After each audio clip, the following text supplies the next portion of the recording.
میم آپ نے بتایا تھا معلقات وہ جی مخصوص یا ایسے قصائد جو لٹکائے جاتے تھے حرم کے دروازے پر شاید. حرم نہیں، بیت اللہ کے جی استار پر لٹکائے جاتے تھے. اور وہ کیوں لٹکائے جاتے تھے، وجہ کیا ہوتی تھی؟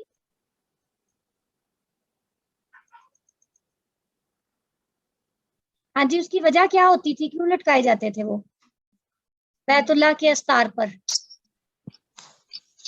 کیونکہ وہ ان کی نظر میں وہ مطلب بہت اچھے اور بہت عمدہ ہوتے تھے، یعنی ایک ان کا ایک عظیم لیول جسے کہہ لیں. اچھا جی، ٹھیک ہے، اس طرح صحیح ہے. وہ جو ان کے نظر میں وہ بہت اچھے اور بہت ایک معیار رکھتے تھے، تو اس لیے وہ نا تب بیت اللہ کے استار پر لٹکا دیتے تھے. جی بالکل، ان کو ان کی عمدگی کی وجہ سے جو فضیلت دی جاتی تھی، جب وہاں پر مقابلے ہوتے تھے اور فضیلت جس کو دی جاتی تھی اور جو بیسٹ ہوتا تھا وہ اپنے عمدہ ہونے کی وجہ سے بیت اللہ کے استار پر لٹکایا جاتا تھا. اور اب جو اس کا معلقہ ہے، یہ بھی صاحب معلقہ ہے، اور اصحاب معلقات میں اس کا شمار ہوتا ہے، طرفہ بن العبد کا. تو اس کا معلقہ بھی اپنی عمدگی کی وجہ سے بیت اللہ پر اس کا قصیدہ بھی لٹکایا گیا تھا، یہی قصیدہ جو کہ ہماری اس کتاب میں شامل ہے. فتناولت اغراض متعددہ، اس کے مختلف اغراض ہیں. فقط بدا بالوقوف علی الاطلال، پس اس نے اس کا آغاز تیلوں پر کھڑے ہونے سے کیا، جیسے کہ میں نے آپ کو پہلے بتایا تھا، تیلوں پر کھڑے ہونے سے اس نے اس کا آغاز کیا تھا. کیونکہ تیلوں پہ عموماً کبھی ان کی محبوبہ ان سے ملی ہوتی تھی اور کبھی ان سے جدا ہوئی ہوتی تھی، تو وہ اس کو دیکھ کے جو واقعہ ان کے ذہن میں آتا تھا وہ بیان کرتی تھی. تو انہوں نے اس نے بھی اپنے معلقہ کا آغاز تیلوں پر کھڑے ہونے سے کیا. ناقتی، اور پھر اس کے بعد وہ اپنی اونٹنی کے وصف کی طرف منتقل ہو گیا، یعنی اس کے بعد اس نے اپنی اونٹنی کا وصف بیان کیا. ثم اخذ يتحدث، ثم پھر آخذہ وہ لگا یتحدث، گفتگو کرنے نفسی اپنے بارے میں. پھر اس نے اپنے بارے میں بتایا. فوصف حبہ، پس اس نے بیان کیا اپنی محبت کو، للہ والحرب، جنگ کے لیے اور لہو و لعب کے لیے، واستحادہ عشیرتہ لہو، اور اپنے خاندان کی جو اس پر سختیاں کی گئی تھی اس کے بارے میں بتایا. لأنہ لا یحرص علی الحیات، کیونکہ وہ زندگی پر حریص نہیں تھا. کما یحرصون علیہا، جیسے کہ وہ لوگ زندگی پر حریص تھے، یعنی جیسے اس کے خاندان والے زندگی کو بہت زیادہ زندگی جینے کے بارے میں لالچی تھے، ایسے وہ نہیں تھا. وفی الابیات المختارہ، اور جو یہ منتخب کردہ اشعار ہیں، ان میں یبین آراءہ، وہ اپنی رائے واضح کرتا ہے، نظرات ہی، اور اپنے خیالات فی الحیاتی، زندگی کے بارے میں، زندگی کے بارے میں اپنی اس کی جو آراء ہے اور جو اس کے نظریات ہیں وہ بیان کرتا ہے. شاعر کہتا ہے، اب یہ نص ہے جو آپ کو پیپر میں آتی ہے، اور کہا جاتا ہے کہ اس نص کو ترجمہ اور تشریح کیجئے اردو میں یا عربی میں، یا کہا جاتا ہے کہ اس کی عربی میں تشریح کیجئے. تو ہم اس کو اردو میں ترجمہ اور تشریح اس کی دیکھتے ہیں.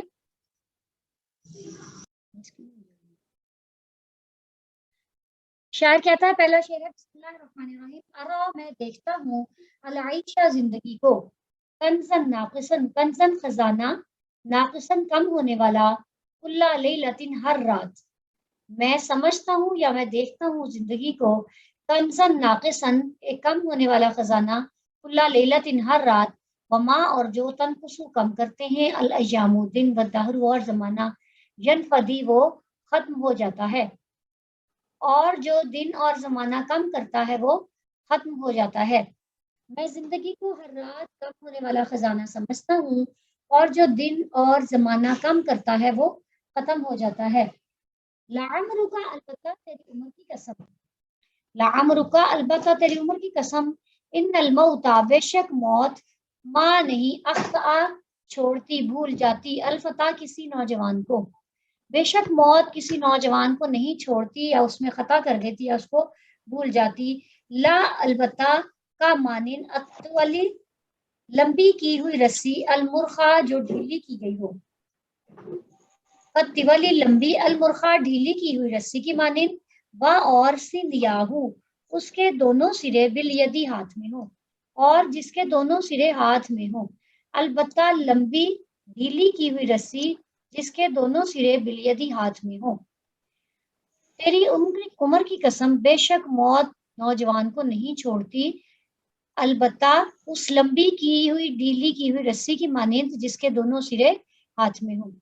وظلم ذوی القربا، اور ظلم ذوی والے، القربا قرابت والے یعنی رشتہ داروں کا ظلم، اشد مضادتاً زیادہ تکلیف دہ ہوتا ہے، علی المرئی آدمی پر، من سے وقعی ضرب سے، الحسام تلوار، المہندی ہندی تیز ہندی تلوار کی کاٹ یا اس کی ضرب سے زیادہ تکلیف دہ ہوتا ہے، اور رشتہ داروں کا ظلم آدمی پر تیز ہندی تلوار کی کاٹ سے زیادہ تکلیف دہ ہوتا ہے۔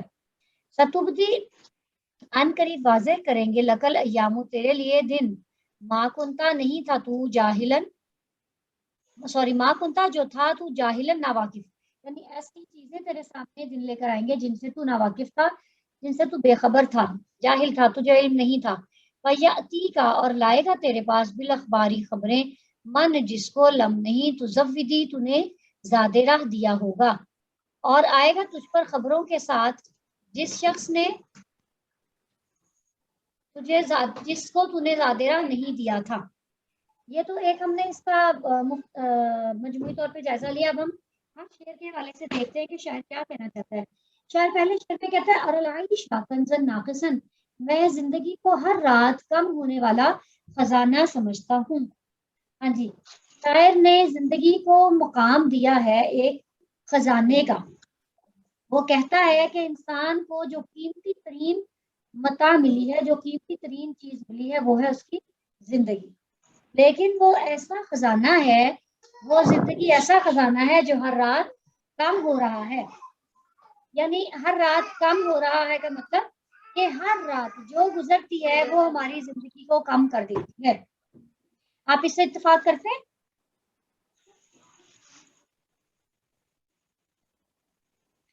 کیا آپ جی میم، شاعر کے اس خیال سے اتفاق کرتے ہیں کہ زندگی ہر رات کم ہونے والا خزانہ ہے؟ وقت کے ساتھ میم کمی ہو رہی ہے زندگی۔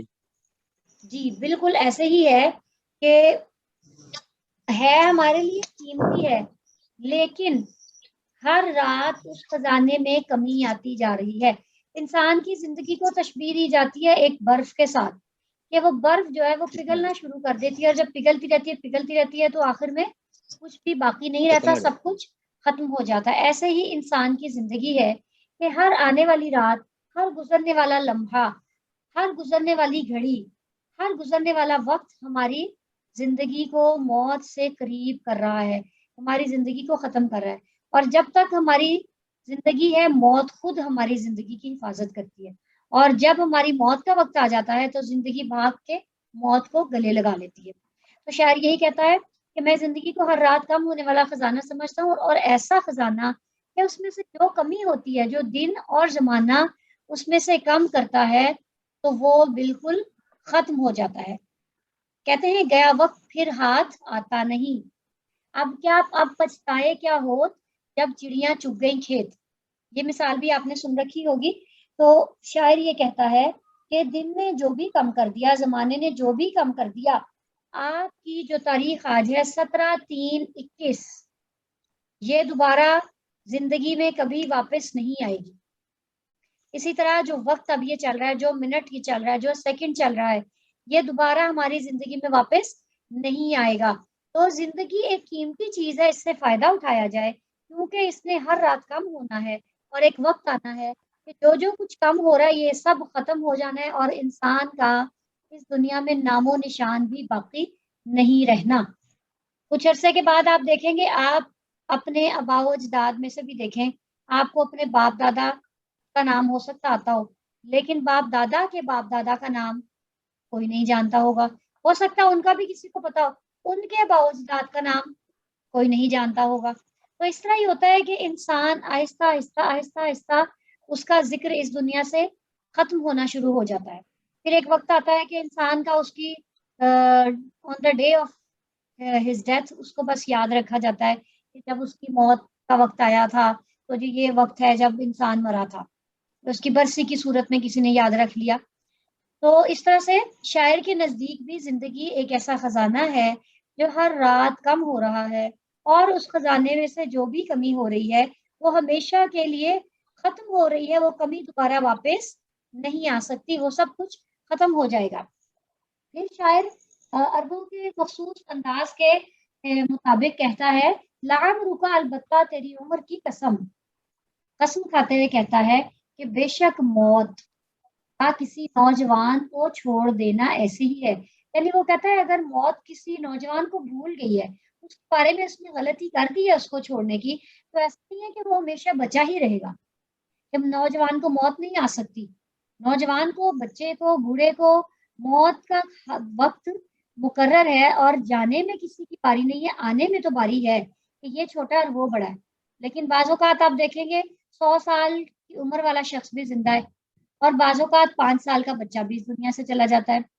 تو کہتا ہے کہ موت کا کسی نوجوان کو چھوڑنا ایسے ہی ہے، یعنی اگر کسی نوجوان کو موت نہیں آ رہی تو اس کی یہی کنڈیشن ہے کہ جیسے ایک لمبی طویل لمبی ڈھیلی کی ہوئی رسی بھی ہے۔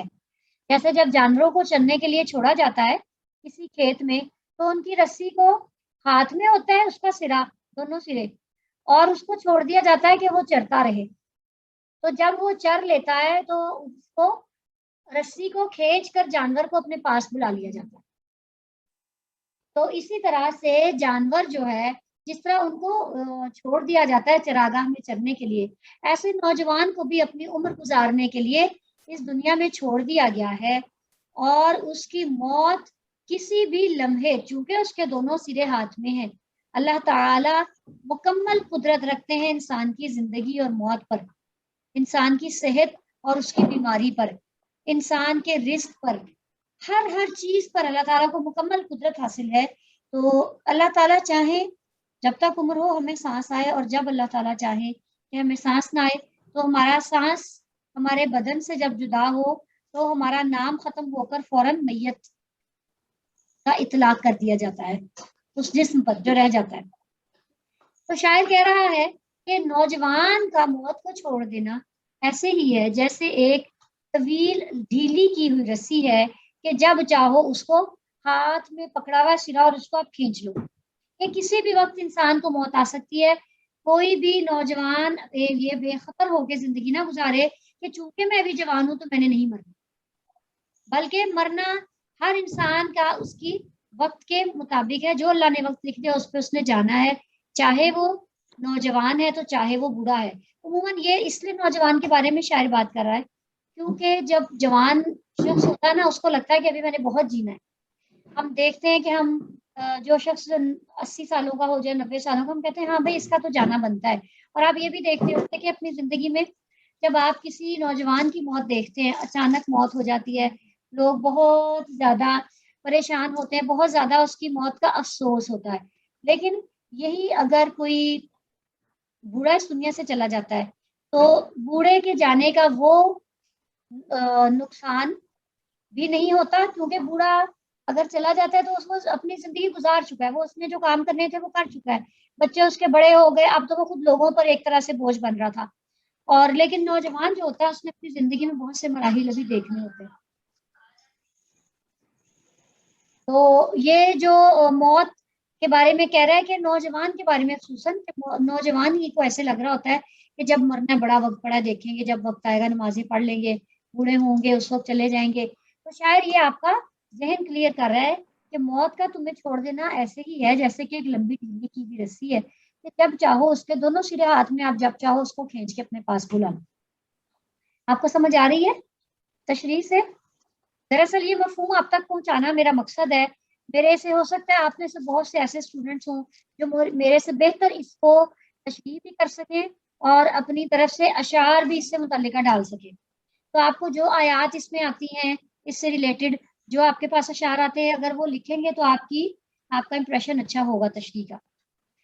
اگلا شعر ہے، شاعر اس میں کہتا ہے وَظُلْمُ ذَوِي الْقُرْبَى، اور رشتے داروں کا ظلم اشد مضادتاً زیادہ تکلیف دہ ہوتا ہے، علی المرء آدمی پر، من وقع الحسامی، من سے وقعی ضرب سے، کاٹ سے، الحسامی تلوار، المہندی ہندی تیز ہندی تلوار کی کاٹ سے بھی زیادہ سخت ہوتا ہے۔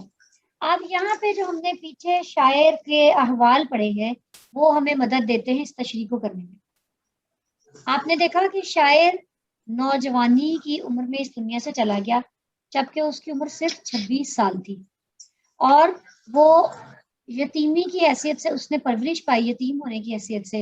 اور جب اس کے چچاؤں نے اس کو، اور بچہ جب یتیم ہو جاتا ہے اس کے اوپر اتنی کوئی نظر نہیں رہتی، تو کیا ہوتا ہے کہ وہ لعب کی طرف اس کا جانا بہت آسان ہو جاتا ہے، کیونکہ اس کو پتا ہوتا ہے میرے پہ کون سا کوئی اتنا چیک ہو رہا ہے. اور یہ جوانی کی عمر ہوتی ایسی ہے کہ انسان کے اندر لعب کی رغبت بڑھاپے کی نسبت بہت زیادہ تیزی سے اور بہت زیادہ شدت سے رجحان پایا جاتا ہے اس کا لعب کی طرف جانے کا. تو شاعر لعب میں چلا گیا تھا، آوارگی کی طرف چلا گیا تھا. اور جب اس کے چچاؤں نے اس کو اس بات کا سمجھایا تو اس نے اس کو ان کا ظلم سمجھا، حالانکہ وہ اس پر صرف سختی کر رہے تھے کہ اس کو محدود کرے اور اس کی سرگرمیوں پر نظر رکھے ہوئے تھے. وہ اپنے ان کے اس سمجھانے کو ہی، ان سختیوں کو ہی وہ ظلم سمجھنے لگا، اور اس نے کہا کہ رشتہ داروں کا جو ظلم ہوتا ہے وہ آدمی پر تیز ہندی تلوار کی کاٹ سے بھی زیادہ تکلیف دہ ہوتا ہے. جیسے ہندی تلوار کی کاٹ ہمیں تکلیف دیتی ہے، اس سے بھی کہیں زیادہ تکلیف اس وقت ہوتی ہے جب کوئی رشتہ دار آپ پر ظلم کرتا ہے. اس کی وجہ کیا ہوتی ہے کہ ہم رشتہ داروں سے یہ توقع نہیں کرتے، ہماری رشتہ داروں سے یہ توقع نہیں ہوتی کہ یہ ہمیں نقصان پہنچائیں گے، بلکہ ہم تو رشتہ داروں سے یہ توقع کر رہے ہوتے ہیں یہ ہمارا ساتھ دیں گے، کہیں ہمیں کوئی مشکل پیش آتی ہے تو ہمارے ساتھ اٹھ کر کھڑے ہوں گے، ہماری غمی خوشی میں ہمارے ساتھ چلیں گے، ہماری ہمدردی کریں گے. لیکن جب رشتہ دار ہی آپ پر ظلم کرتے ہیں تو آپ کو اس کی تکلیف اس تلوار کی کاٹ سے کہیں زیادہ محسوس ہوتی ہے کہ اجنبیوں سے تو بندہ یہ توقع کر لیتا ہے. اور انسان، آپ یہ دیکھیے گا کہ انسان کو ہمیشہ دکھ تبھی ہوتا ہے جہاں وہ ایکسپیکٹیشنز رکھتا ہے، جہاں وہ اپنی توقعات وابستہ کر لیتا ہے لوگوں سے کہ یہ تو بندہ مجھے کچھ کہہ ہی نہیں سکتا. اور اگر وہی شخص آپ کو نقصان پہنچا دے، وہی شخص آپ کو تکلیف دے دے، پھر آپ اس کو شدت سے محسوس کرتے ہیں اور آپ کا دل ٹوٹ جاتا ہے. تو بالکل اسی طرح شاعر کے ساتھ بھی ہوا، وہ اپنے چچاؤں کے اس سمجھانے کو ظلم شمار کرتے ہوئے کہتا ہے کہ مجھے ان کے ظلم کی بے حد تکلیف ہے. اور اس طرح سے وہ یہ اپنی زندگی کا خلاصہ وہ آپ کے سامنے بیان کر رہا ہے، جو جو اس کے ساتھ ہوا، کیونکہ شاعری وہی ہے جو آپ کے اندر ہے، معافی ضمیر کا اظہار ہے شاعری دراصل. پھر وہ کہتا ہے ستبدی لکل ایامو، تا ان قریب تبدی ظاہر کریں گے لگا تیرے لیے الیام الدن، ماں کنتا جو تو تھا جاہلن نہ واقف. ان قریب دن تیرے سامنے وہ کچھ لے کر آئیں گے جن باتوں سے تو نا واقف تھا، یعنی وہ باتیں، وہ چیزیں جن کی تو توقع نہیں کر رہا تھا. زمانہ ایک دم سے ایسا تبدیل ہو جاتا ہے کہ ہم سوچ بھی نہیں رہے ہوتے کہ آگے آنے والے وقت میں ہمارے ساتھ کیا ہونے والا ہے، ہم اس چیز سے نا واقف ہیں. اور پھر وہ شخص تیرے پاس خبریں لے کر آئے گا جس کو تو نے زیادہ راہ نہیں دیا تھا. زیادہ راہ دینے کا مطلب ہے جس کو تو نے اس کے لیے تیار نہیں کیا تھا. تو زبیدی کا مطلب زیادہ راہ دینا، یعنی زیادہ راہ دینے کا مطلب ہوتا ہے کہ آپ کسی کو پیسے دے کر اس کے سفر کے لیے تیار کرتے ہیں کہ ہاں بھائی یہ زیادہ راہ لو اور چلے جاؤ اس سفر پر. تو یہاں پر بھی زیادہ راہ سے وہی مطلب ہے کہ تم نے اس کو تیار نہیں کیا تھا، تمہارا ذہن تیار نہیں تھا کہ یہ شخص تمہارے پاس یہ کچھ لے کر آئے گا. تو شاعر یہ کہنا چاہ رہا ہے جو انسان آنے والے حالات کے لیے اپنے آپ کو تیار نہیں کرتا تو اس کے سامنے نہ تو راہیں کھلتی ہیں اور نہ ہی واقعات کھلتے ہیں جن کا وہ بر وقت مقابلہ کر سکے. تو انسان بر وقت مقابلہ تب کر سکتا ہے جب وہ اپنے آپ کو آنے والے حالات کے لیے تیار کر کے رکھتا ہے. تو ہمیں چاہیے کیا کہ ہم کسی بھی ان ایکسپیکٹڈ صورتحال، یعنی غیر متوقع صورتحال کے لیے خود کو تیار رکھیں تاکہ ہمیں اس وقت ان حالات کا مقابلہ کرنا آسان ہو جائے، بجائے اس کے کہ ہم اس وقت دل چھوڑ کے بیٹھ جائیں اور ہم مشکل میں پڑ جائیں. تو اس مشکل میں پڑنے سے بہتر ہے اور اپنا دل چھوڑنے سے اور اپنے آپ کو گرانے سے بہتر ہے کہ ہم خود کو ہر طرح کے حالات کے لیے تیار کر کے رکھیں تاکہ اس کا سامنا کرنا ہمارے لیے ممکن ہو جائے. یہ تھا ہمارے شاعر کا کی زندگی اور اس کے جو اشعار تھے، جو زندگی کے بارے میں اس کے نظریات ہیں. شاعر کا نام کیا تھا؟ طرفہ بن العبد، اور اس کے ساتھ جو لام لگا ہوا تھا وہ میں آپ کو پہلے بتا چکی ہوں کہ وہ لام کا مطلب ہے بائے. کہ یہ کس کے لیے کس کے کہے گئے اشعار ہیں، یہ مطلب ہے اس کا.